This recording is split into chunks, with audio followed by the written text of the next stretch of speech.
Amakuru yacu reka tuyakomereze kuri iyi nkuru. Aho u Rwanda ruri mu bihugu bya mbere ku isi bifite abaturage birunduriye mu madini.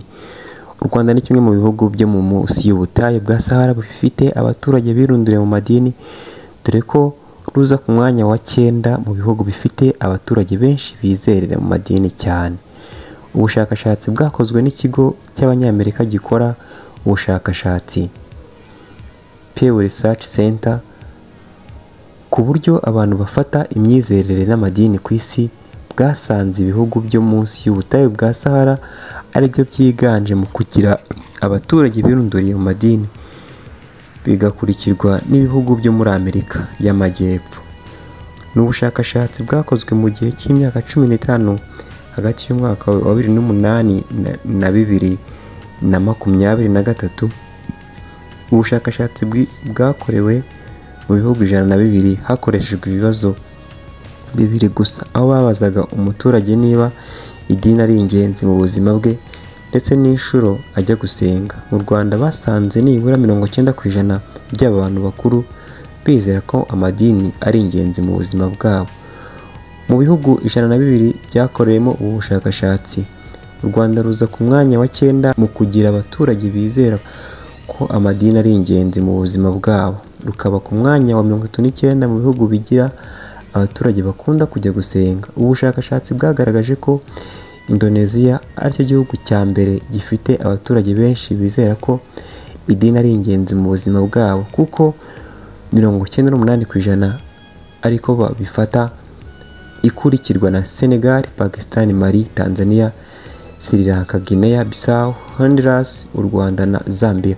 Ubushakashatsi bugaragaza ko mu bihugu by'Uburayi no muri Aziya ibijyanye n'amadini atabikozwa, kuko abaturage bo mu bihugu nk'Ubuyapani, Estonia, Czech, Denmark, Ubusuwisi, Ubwongereza, Sweden, Latvia na Finland bufite 10% nibo babona ko amadini ari ingenzi mu buzima bwabo. Mu bihugu bikunda gusenga, Indonesia igaruka iyoboye mu kugira abaturage benshi bakunda gusenga, kuko nibura 95% by'abaturage bayo basenga buri munsi. Bagakurikirwa na Nigeria na Senegal, Iraq na Niger. Mu Rwanda habarizwa amadini n'amatorero arimo Kiliziya Gatolika, ADPR, Abangirikani, Abadivantisite b'umunsi wa 7, Islam, Abahamya ba Yehova n'abandi. Imiryango yanditse nk'isengero mu Rwanda ubirenga 300. Gusa mu myaka mike ishize byagaragaye ko habayeho ukwiyongera gukabije kw'amashami yayo, kuko isengero zageraga ku bihumbi 13. Ni mbere y'uko hakorwa umukwabo wo kugenzura isengero zujuje ibisabwa, hafungwa izirenga ibihumbi 9. ADPR nk'itorero wasangaga rifite isengero zirenga 300, zirenga ibihumbi 3, mu gihe nka Kiliziya Gatolika ifite za kiliziya zirenga ibihumbi 2.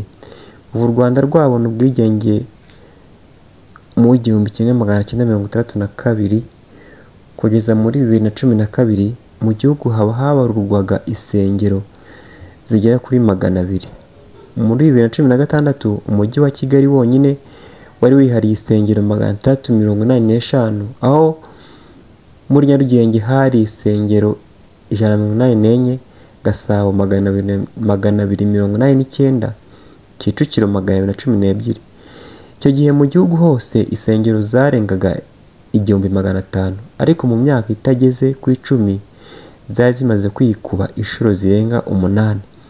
Ikindi, izo sengero n'amadini byose byiharira 12 n'ibice 2 by'abayoboke, nk'uko imibare y'ikigo cy'igihugu cy'ibarushamibare Misari ibigaragaza. Kiliziya Gatolika niyo iyoboye andi madini mu Rwanda mu kugira umubare munini w'abayoboke, aho bangana na 39.9% by'abaturage